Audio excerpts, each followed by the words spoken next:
2017년 하면은 여러분은 어떤 일들이 제일 먼저 떠오르세요? 저희 뉴스쇼에서는 오늘부터 연말까지 인터뷰 그 후가 궁금했던 분들을 한 분씩 차례로 만나볼까 합니다. 오늘 첫 순서는요. 지난 겨울 불거졌던 박근혜 최순실 국정농단 사태에서 그야말로 맹활약했던 분이죠. 노승일 전 K스포츠 부장. 지난 5월에 저와 인터뷰를 했었는데 그 후로 7개월이 지난 지금은 어떻게 지내고 있는지 올 한 해를 함께 마감해 보겠습니다. 노승일 전 K스포츠 부장 연결이 되어 있습니다. 노 부장님 안녕하세요. 네, 안녕하세요. 노승일입니다. 아니, 현재 직함을 제가 찾다 보니까 네네. 사단법인 대한청소년체육회의 이사장, 네. 이사장이세요? 네, 맞습니다. 예. 대한청소년체육회, 그러면은 이게 무슨 공기관입니까? 아닙니다. 이거 공기관은 아니고요. 예. 저희가 지난번에 그 이완영 의원이 저를 이제 명예훼손을 고소하면서 안민석 의원님이 이제 변호사 비용을 모금해달라고 트위터에 올리셨는데 이틀 만에 1억 3,700만 원이 모였어요. 이틀 만에요? 제가 그 돈을 그 박창현 신부님한테 받았는데 이거는 이제 다시 이제 사회로 환원해야 되겠다라는 결정을 해가지고 사단법인을 만들었습니다. 일종의 공익재단을 만드신 거군요. 네네네. 지금 현재 우리나라 실정에 보면 돈이 없어서 운동을 포기하는 친구들이 많거든요. 또 부모님이 또 포기를 시키는 경우가 많아서 그들을 이제 도와드리고자 해서 이거를 좀 만들어 봤습니다. 그러고 보니까 노승일 이사장도 저 배드민턴 선수 출신이시잖아요. 맞습니다. 그렇죠. 저도 이제 86년서부터 제가 이제 운동 선수 생활했거든요. 그렇죠. 그런 어린 시절의 기억이 있어서 어쨌든 승진하셨네요, 이사장으로. 어렵습니다. 2017년 돌아보면 참 다사다난했습니다. 태블릿 PC 발견되면서부터 시작된 이 국정농단 사태가 촛불 집회로 이어지고 탄핵에 또 새로운 대통령 선거까지 격동이란 말을 이게 아무데나 못 붙이는 건데 여기다가는 붙여도 괜찮죠? 네네, 맞습니다. 노승일 이사장의 올해는 어땠습니까? 돌아보자면. 2016년 12월 22일 날 이제 5차 청문회 이제 참고인으로 참석을 하면서 그렇죠. 그다음에 1월 9일 날이 이제 2차 참고인. 그다음에 1월 24일 날 최순실 재판 증인. 2월 9일 날 헌법재판소 증인. 5월 4일 이재용 재판 증인. 맞아요. 6월 5일 날 박근혜 재판 증인을 마지막으로 해서 이제 법원을 이제 안 가고 있습니다. 일단 축하드리고요. 더 이상 안 가셔도 된다는 거에. 정말로 굵직한 역사적인 재판에 다 증인으로 가신 거네요. 네. 돌아보면은 아쉬운 것도 많고 또한 잘한 일이라고 생각하는 건 아무것도 없는데 지금 현재적으로 봤을 때는 아직 박근혜 재판이 마무리가 안 됐잖아요. 안 됐죠. 재판에 또 참석을 안 하고 입을 꽉 다물고 아예 그냥 돌이 돼서 전 대통령으로서의 할 행동들은 아니다라고 생각합니다. 전 대통령다운 행동이 아니다. 네네. 최순실 씨 같은 경우에는 11월 24일 재판에서 오열을 했다 그래요. 오열, 울부짖으면서 차라리 나를 사형시켜달라 이랬다는 거 아닙니까? 네. 억울하다. 이 부분은 보면서 어떠셨어요? 본인이 솔직하게 억울한 면은 없을 것 같아요. 최순실하고 제가 이제 2014년 3월부터 같이 있었잖아요. 그렇죠. 그런 거 같이 지켜봤을 때는 쇼맨십에 불과한 게 아니냐. 쇼맨십 보여주기 위한 울부짖음이었다? 네네네. 최순실이 2016년 10월 달에 독일에서 입국을 하면서.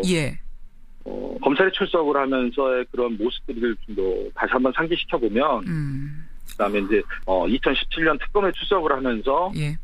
더 이상의 민주검찰이 아니다 이러면서 이제 소리를 질렀었거든요. 대한민국 검찰, 민주검찰 아니다 하면서 막 소리 지르고 또 청소 아주머니가 욕하시고 막 이랬던 장면 떠올라요. 요소마다 본인이 이제 어떤 퍼포먼스를 보여줬거든요. 그런 것들이 제가 봤을 때는 다 쇼맨십에 불과하다. 최순실표 퍼포먼스. 네네네.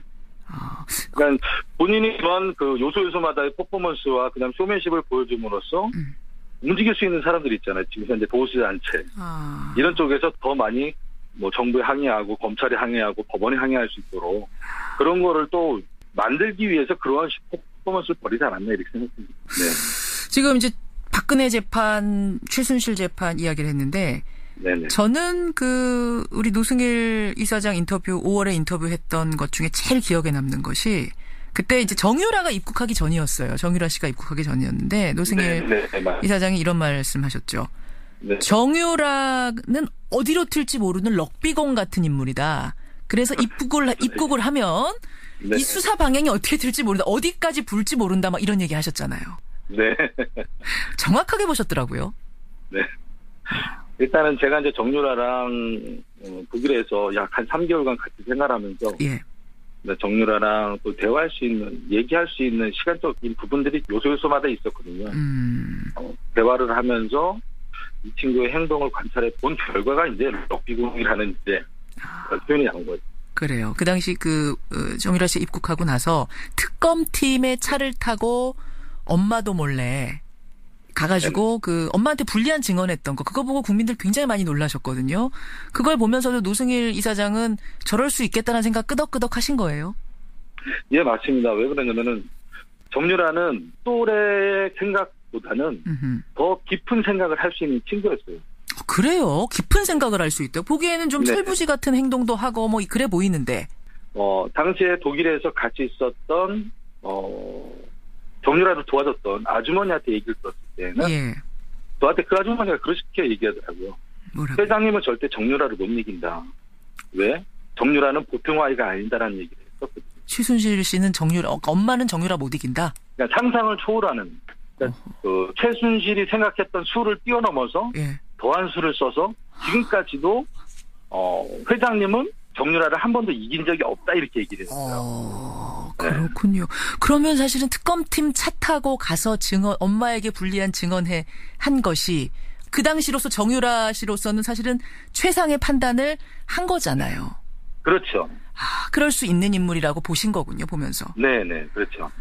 그래요. 그것도 참 돌이켜보면 올 한 해를 돌이켜보면 참 국정농단 재판의 명장면 중에 하나였는데 사실 특검이 밝혀낸 게 특검팀 스스로는 30%라고 했어요. 근데 노승일 이사장은 지난 5월 인터뷰에서 10%도 안 된다고 하셨었죠. 네, 맞습니다. 그러면 나머지 90% 중에서 이런 부분은 좀 더 밝혀졌어야 하는데 못내 아쉽다. 2017년 보내면서 못내 아쉽다 하는 부분이 있다면 어떤 걸까요? 제가 생각할 때 가장 아쉬운 점은 문화계예요. 문화계. 최순실이 체육을 이용을 해서 기업에게 돈을 받으려고 했던 그 상황들. 그러면 최순실은 과연 미르라는 문화재단을 갖고 기업에게 돈을 받으려고 하지 않았을까라는 그런 생각을 하게 되는 거죠. 아니 미르라는 거 만들면서 이미 후원금 많이 받았다는 거는 밝혀진 거잖아요. 네네. 일단 K스포츠 재단을 만들면서 각 기업마다 후원금을 받았잖아요. 받았죠. 네, 그 상황에서 개별적으로 또 기업과 컨택을 해서 추가적인 또 지원을 받으려고 했어요. 예. 그렇다고 보면은 또 미르의 그 사업을 이용을 해서 기업과 컨택한 적은 없냐? 저는 이걸 좀 의심을 갖는 거죠. K스포츠를 통한 기업으로부터의 후원 말고 협찬 말고 미르를 통한 건 또 없는지 이 부분. 네. 처음에 국정농단은 미르 때문에 먼저 주목을 받다가 그다음에 이제 K스포츠까지 이제 왔거든요. 맞아요.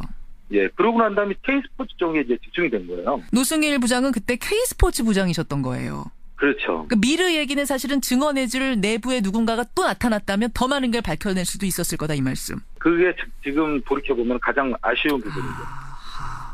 그러네요. 말씀 듣고 보니 정말 그러네요. 자, 2017년을 지금 정리하고 있습니다. 노승일 전 K스포츠 부장 만나고 있는데요. 저는 말이죠.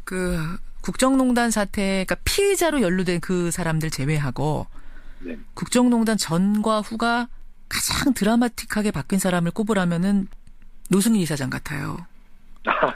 과찬했습니다. 아니 이게 참 너무 파란만장하지 않습니까? 스스로 생각해도. 예, 제가 좀 파란만장하게 살긴 살았는데 제 인생에 원래 이거는 없었거든요. 이럴 줄은 몰랐어요. 네네. 돌이켜보면 이제 좀 어느 정도 정리가 된 상황에서 돌이켜보면 어떻습니까? 국민들한테 일단은 죄송해요. 저는 국민들한테 그 빚을 졌어요. 하나의 빚은 저도 국정농단 세력과 같이 거기에 포함돼서 일했던 사람이고. 물론 모르고 고용이 된 거였지만 어쨌든 뭐 잠깐이든 어쨌든 일한 건 맞다. 네네. 그 부분 죄송하다.